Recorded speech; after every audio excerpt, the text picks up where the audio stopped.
आपका chief minister साहब से शिकायत है, मुझसे कर ले। कहीं और जाना और चुगली करना की कोई जरूरत नहीं है। हम आपके पार्टनर्स बनना चाहते हैं। हम चाहते हैं कि आप सिंध हुकूमत को अपने मुखालिफ नहीं, अपना साथी समझे, पीपल्स पार्टी को ओन करे। हम चले दूध से तुले हुए नहीं हैं, लेकिन अच्छे हैं भाई। मैंने लंबा इनिंग खेलना है, हम आपको मायूस नहीं करेंगे। किसी से कोई शिकायत है तो मुझे बताएं, कहीं और जाकर चुगली करने की जरूरत नहीं। मुल्क की तरक्की में कराची की ताजिर बरादरी का अहम किरदार है। ताजिर बरादरी के साथ मिलकर मसाइल का हल निकालेंगे। चेयरमैन बिलावल भुट्टो जरदारी का कराची में ताजिरों और सनतकारों से खिताब। कहा, ताजिर बरादरी के मसाइल को हम सब जानते हैं। आज कराची में भत्ता नहीं मांगा जा रहा, धमकियां नहीं मिल रही, मजदूरों को हड़तालों और जलसों में शरीक करना बंद हो चुका। विफाक को निशाना बनाते हुए बोले, ये कैसी हुकूमत है जो आइन को नहीं मानती। इस्लामाबाद में फैसले लिए जाते हैं, टैरिफ सेट किए जाते हैं।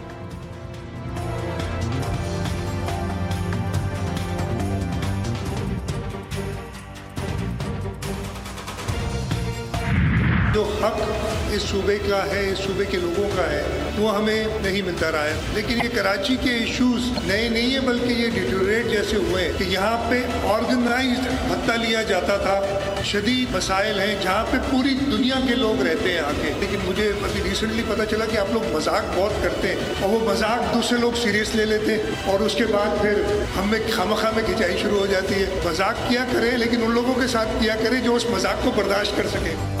कराची पूरे पाकिस्तान को चलाता है। सूबा सिंध पाकिस्तान का ग्रोथ इंजन है। इस सूबे के लोगों का जो हक है वो नहीं मिलता। वजीर आला सिंध मुराद अली शाह का तकरीब से खिताब। कहा, वो दौर भी देखा है, माहाना गाड़ियों से भत्ता लिया जाता था। कराची के मसाइल नए नहीं, आजकल मजाक की फजा चल रही है। मजाक लोगों को देख किया जाता है। आप मजाक करते हैं, दूसरे लोग इसे संजीदा ले लेते हैं।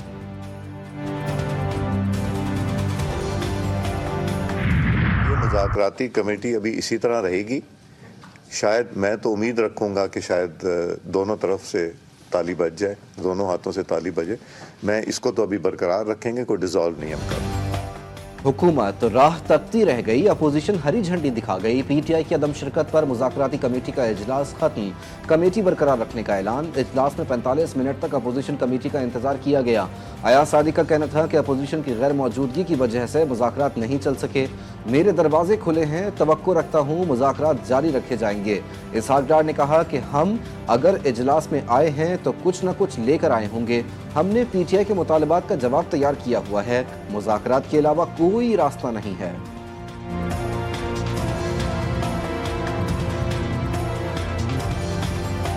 अपोजिशन जो है वो वापस इस कमेटी में स्पीकर साहब को राब्ता करेगी, और फिर स्पीकर साहब को नई डेट तय करेंगे, और हम फिर बैठ के उसमें उनके सवालों के जवाब भी देंगे और वे फॉरवर्ड भी बताएंगे कि क्या हो सकता है। 31 जनवरी तक मुज़ाकराती अमल बहाल ना हुआ तो कमेटी तहलील कर देंगे। हुकूमती मुज़ाकराती कमेटी के तर्जुमान इरफान सिद्दीकी ने वाज़ेह कर दिया। मीडिया से गुफ्तगू में बोले, हमने अपोजिशन का बहुत इंतजार किया। स्पीकर साहब के कमरे में भी उनका 45 मिनट इंतजार किया। आज पीटीआई ने मुज़ाकराती अमल को ख़त्म कर दिया है। तय हुआ था, हम तैयार जवाब की तफसीलात जारी नहीं करेंगे। तहरीक इंसाफ की डेडलाइन 31 जनवरी है, जो अभी बाकी है। इन नशस्तें हम लोग तीनों की, और वो पॉइंट्स रखे at the cost of repetition. Number 1, हमारे असीरान की रिहाई आइन और कानून के मुताबिक, न डील न ढील। नंबर 2, 26 नवंबर 2024 और आपका 9 मई के जो साने हुए थे उनके हवाले से, जो 9 मई का इंसिडेंट हुआ था, जो हम समझते हैं कि फॉल्स फ्लैग ऑपरेशन था, उसके ऊपर हमने कहा ठीक है आप एक इंडिपेंडेंट कमीशन बिठाएं, पर उन्होंने नहीं किया। तहरीक इंसाफ की मौलाना फजलुर रहमान से मुलाकात। पीटीआई वफ्द में तहरीक तहफ़्फ़ुज़ आइन के कायदीन भी शामिल। मुलाकात में मुल्क की सियासी सूरत हाल पर बातचीत हुई। उमर अयूब कहते हैं, हम जमहूरियत की फलाह और बहबूद के लिए यहाँ आए, जमहूरियत के फ़रोग़ के लिए मौलाना से मुलाकात की। हुकूमत से 9 मई और 26 नवंबर पर जुडिशल कमीशन न बनाने पर मुज़ाकरात ख़त्म किए। कामरान मुर्तज़ा बोले, पीटीआई JUI के जो राब्ते रुक गए थे बहाल हुए हैं। पीटीआई से इलेक्शन कमीशन से मुतालिक मशावरत हुई। जस्टिस मंसूर अली शाह और जस्टिस अकील अब्बासी का फैसला गैर मौसर करार। सुप्रीम कोर्ट ने जस्टिस मंसूर अली शाह के अहकामात खत्म कर दिए। आईनी बेंच का नजर अब्बास तौहीन अदालत केस का रिकॉर्ड कस्टम ड्यूटी केस के साथ मुंसलिक करने का हुक्म। 13 जनवरी और 16 जनवरी का ऑर्डर वापस। ऐसा नहीं है कि सिर्फ चंद लोगों को ही अदलिया की फिक्र है। गैर कानूनी तरीके से काम ना करें, ढंग से काम करें। ये नया सिस्टम है, किसी को पसंद नहीं तो वो एक अलग बात है। जस्टिस जमाल खान मंदुखेल के रिमार्क्स।